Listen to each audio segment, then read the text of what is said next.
Oh!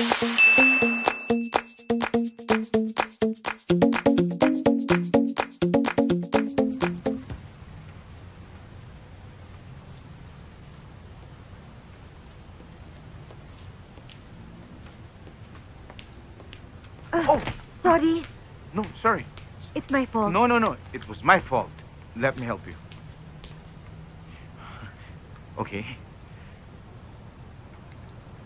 Ay. Di lanang ba? Ho. Halata sa accent mo. Dosha, I'm Bernadette. Michael. Teka, souvenir. Okay. Michael. Smile. Alright? Hindi ba pwedeng ma-extend ang bakasyon mo dito? Wala namang urgent need para mag-extend ako.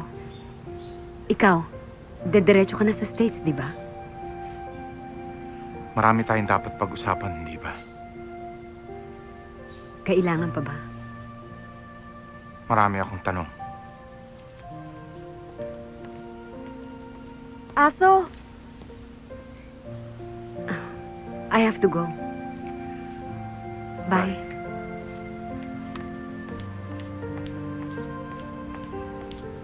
Let's go. Hi!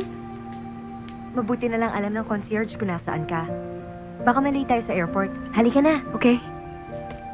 Bye!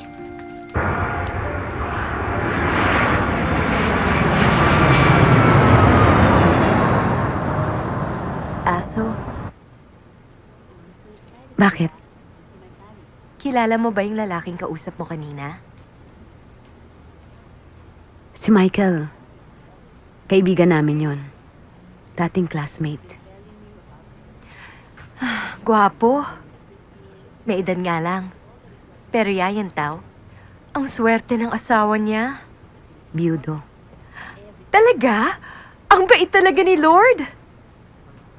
Sira ka talaga, Bernie. Ibigay mo naman sa akin yung phone number. Pati yung address. Please, please, aso. Ayokong tumandang dalaga. Bernie, nakakatawa ka. Kaibigan namin yun ng Aya Paul mo. Malalim ang pinagsamahan naming tatlo. Mas mabuti. Kilala na ninyo.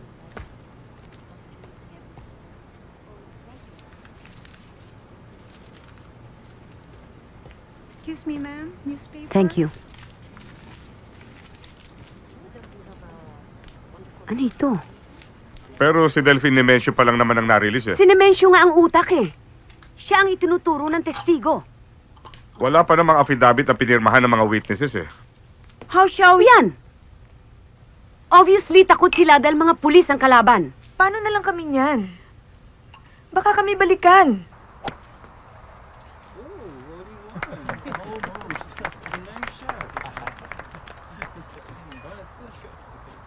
Aya, may nakilala kami ni Aso na Michael. Kilala mo raw? Michael din? Yeah, best friend namin from way back.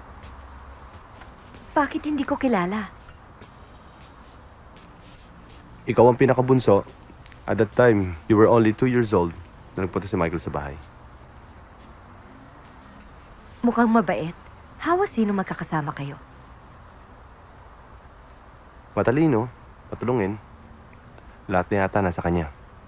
Lahat nagkagusto sa kanya. Naging boyfriend siya ng aso Lilia mo. Kaya pala, Anong kaya pala? gano'n na lang makatitig kay Aso. Si Aso naman, kinikilig.